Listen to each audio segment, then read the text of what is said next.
Ta-da, cat, I know. Every time. I can't have a video without this motherfucker.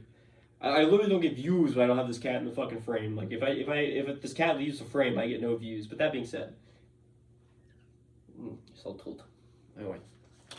Yeah, so, we've seen the shotgun before. This is the Ketlec KS7. And this is the Tylo edition.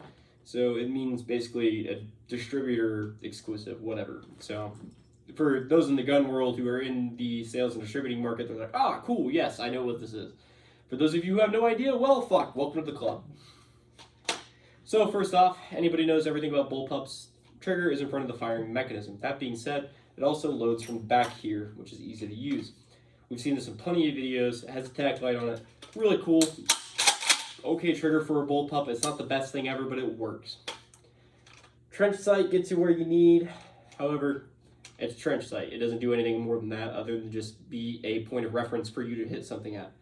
The shotgun, I had to do a couple upgrades though. First off, it used to beat the shit out of me, and I don't like really getting the shit kicked out of me every time I shoot a shotgun. So, I put a recoil pad on, a better recoil pad, because the first one literally was like, you could really feel the plastic through it, and Keller and Tech, please, buy these shotgun pads from this Missouri company. It's an extra 20 bucks, but it's worth it. It's so worth it, please. Also, I bought a little end cap dealie for like any batteries or whatever tools I'm going to put in there. Eventually, I'll put in there. But yeah, the shotgun is a lot of fun, and I do recommend it if you can't afford a KSG, especially since the KSG has taken a price hike. If you know anything about KSGs, they're really cool, and especially from John Wick, they really gained a lot of fame really quickly. That being said, what do you want? All right. They gained a lot of fame really quickly, meaning somebody out there is going to pay a lot of money just because it was in John Wick. That is me. I did that. Fuck you. Anyway. Anyway. Whoa. This is the KSG. I did the same thing I did with that one right off the bat. I put a different stock pad on it. I put a little housing to hold my sight tool, and... Stop being naughty. She biting. Why you bite? You have murder mittens, but you don't use them. You just bite people. Anyway, that being said, okay, I'm putting that on me because you're going to attack that eventually. All right. That being said, I use that to store, batteries and whatever else I'm going to put on the gun. That's her cue. That's how she knows. Right there. You just hold out your hand. Yep. Anyway. So, same thing. The pump release is right here, so we're able to actuate the pump. Anyway, as you notice, there is two tubes, one here, one here. Now, the two tubes is very important because this is where the KSG excels over the KS7. The KS7 has one tube of 7. Well, the KSG has 2 tubes of 7, making 14, and we can max that capacity out to, guess how many fucking rounds? 15. Awesome! We literally have a shotgun that takes up most of the, your bird shot box, basically. Any cheap bird shot box. That's beside the point. Listen here. Stay with me. Cat. All right. I put a SIG Romeo MSR on here, and the reason why, it was cheap. This thing is gonna blow up optics as fast as I can pump the pump, basically. The more I keep pumping the pump, the more it's gonna break the optic. And I know what you're saying. Well, shotguns can't be that bad on optics. As working in the gun store for as long as I have been, optics break really easy, especially when they're put on a gun that has a lot of recoil and it's fixed to the receiver. Not only that, if you have a gun that has a gas system, it's way better. However, there's guns like this where there's no gas system and it's literally just the gun going bang. As much as I love this gun, I know I'm going to burn through optics, so I bought the cheapest optics that probably has a lifetime warranty on it. I'm pretty sure it has a lifetime warranty on it. Ow. Why are you being me? Alright, that being said. Yeah, I also put flip-up iron sights on this, in case that went down, because there's literally no other way to aim this. No. Hey, come here. Stay with me. Alright. So we have flip-up backup iron sights in case we have to do, work without our optic. I did zero this with slugs, and slugs are expensive, but I do recommend you attempt to zero your shotgun, at least as close as you can get it, theoretically. Shotgun slugs are not accurate. They are not a means to actually, like, do anything really serious with. They will fuck somebody up at the same time. However, I do not recommend, like, if you have, like, a hostage or whatever, using that to get rid of the fucking threat, because that is just gonna fucking ruin everybody's day. It's a 20 millimeter projectile that weighs 1 whole ounce that will just fucking kill somebody. So please don't, for the love of Christ, avoid that. With that being said, I do like the shotgun. It is actually a lot of fun. I actually shot slugs through with this pad, and it's not bad. I mean, the next day I felt like, ooh, I'm a little sore, but, you know, that's with shooting any slug gun, really. But it's not as bad as, like, my worst shotgun video, but we'll get into that later. How does recoil compare to your worst shotgun? It's enjoyable. It's pleasant. The gun's actually heavy enough that it's actually not that bad to shoot, and especially doing push-pull tactics and then tensing up your shoulder, it actually allows the gun to just kind of float. Doesn't really feel like much. And especially after you run out of 7 rounds, you just flip the lever, and now we have 7 more. Or, again, you can do it here. There's just a lever right here. It's so nice, so intuitive, so easy to use. And you can actually unload the shotgun, which is cool, by using a little button back here, so you don't have to just... You don't have to pump yourself to death to get those shells out. It's easy. It just, you press that little lever, and it just lets them out one by one.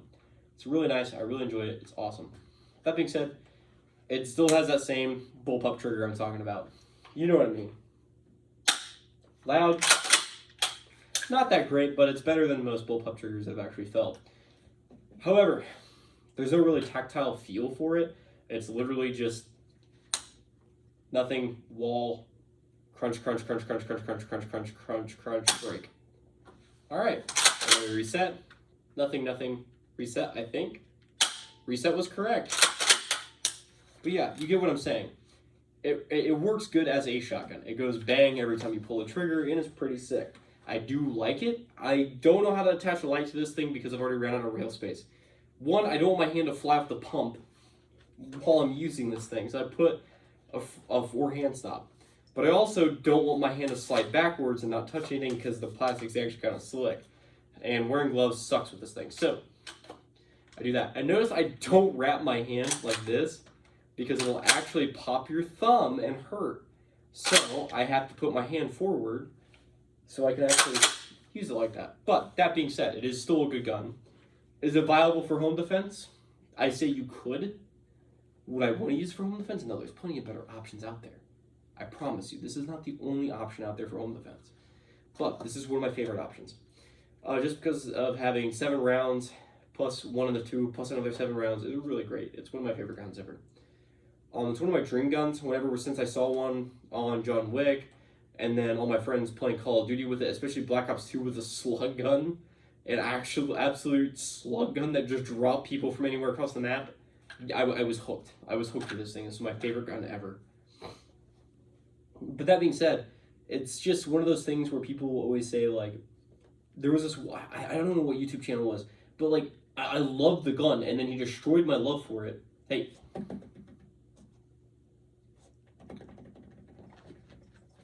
Alright, cool.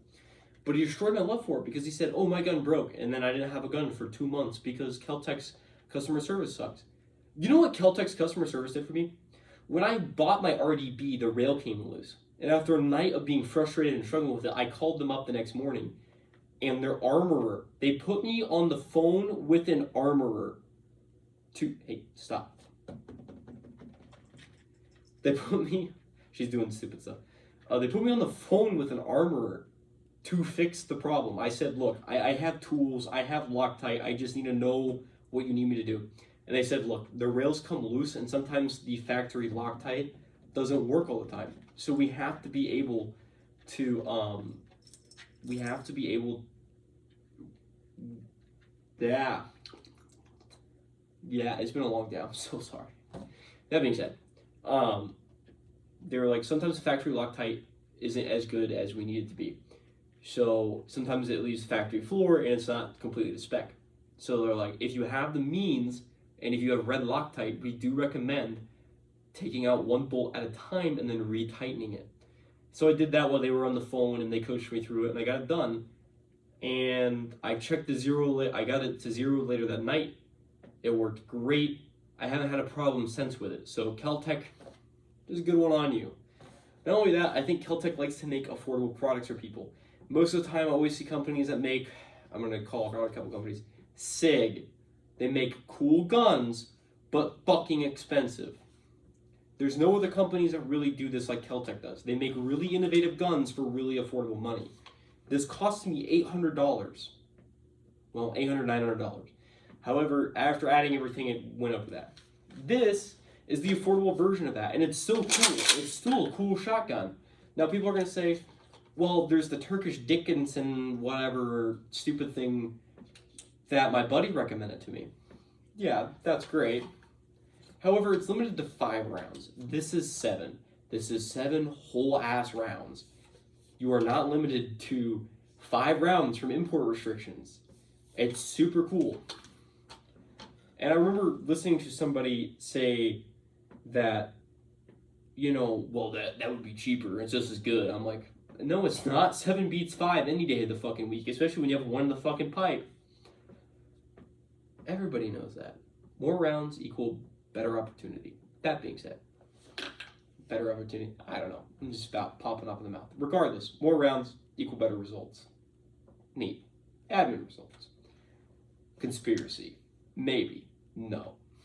That being said, Ketlec makes really cool products like the CMR30 and the PMR30. As you see, Smith & Wesson has copied this product as well. And would I buy the Smith & Wesson? No, I would not. I would buy this because this actually works, and they've been actually doing it for years, and they've made it work. The PMR30, it's another great one, and the CMR30 is another great one. The CMR30 is literally what they call the broke man's MP7. It's because it's a 22 Magnum, and it literally looks like an MP7. It literally tries to mimic the MP7. We'll get into that later in my Cool Gun Guys video. But that being said, that's why I like Ketlec. They make innovative products, especially like their SU16 series, where we see the underfolder stock where you can stick a 30-round magazine in it and actually still extend it. That's super cool to me. Like, and the gun has a bipod built into it. That's super sick. That's really cool. Crazy. I mean, it's flimsy as shit. The whole gun itself is flimsy as shit, but it's still cool. Nonetheless, it's still badass, in my opinion. What am I gonna do with it? I don't fucking know. Fucking like leave it in my truck and use it as like a coyote gun once in a while? Sure, I don't give a fuck. It's a gun. It's cool. But as I said, Ketlec makes pretty sick products, and I recommend you guys check them out. I know one geezer on here was saying that this sucked and that it broke and it was blah blah blah blah blah. Yes, things happen. Everybody gets a lemon once in a while. It happens. I know some people spend a lot of money on a gun that they think is going to be the pinnacle of their home defense equipment, but I really think you should start out with the basics though. First off, get an AR-15. Second off, learn how to use that bitch. Second off, get a handgun, typically something double stack in 9mm. If you want to get a 1911, by all means, get a 1911, join the 45 committee, that's fine. I would recommend 9 because it's everywhere. Also, I'm not going to say I recommend getting a Glock, but personally I own Glocks, but SIG also works too, and as well as a few other brands out there like SAR or Bull, or I gotta think of a couple, Ketlec. There's plenty of guns companies out there that make double stack 9mm that work pretty good. That being said, then you can buy the cool guns. That's when I start saying, all right, you have your 2 big guys that you're going to use for defense and whatever. Now you can buy the guns that make life fun. You can buy this guy. You can buy the KS7. You could buy over-under coach, or you could buy a coach gun. You could buy a tactical lever action, or all sorts of random stuff. You know, you just do stuff. You just do stuff. You do what you want. After that is basically what I'm saying. But again, guys, I'm going to leave you off here. Thank you for watching. I hope this was somewhat, I know these videos are always informal and like shoot from the hip for me. They're always improv because I never have time to have like a studio and set up everything and do the lights and cameras and whatever. It's just, it takes too much time. But I do this because I like doing it and I have a lot of fun. So I hope you guys enjoyed the video. I hope you guys like, comment, share, and subscribe.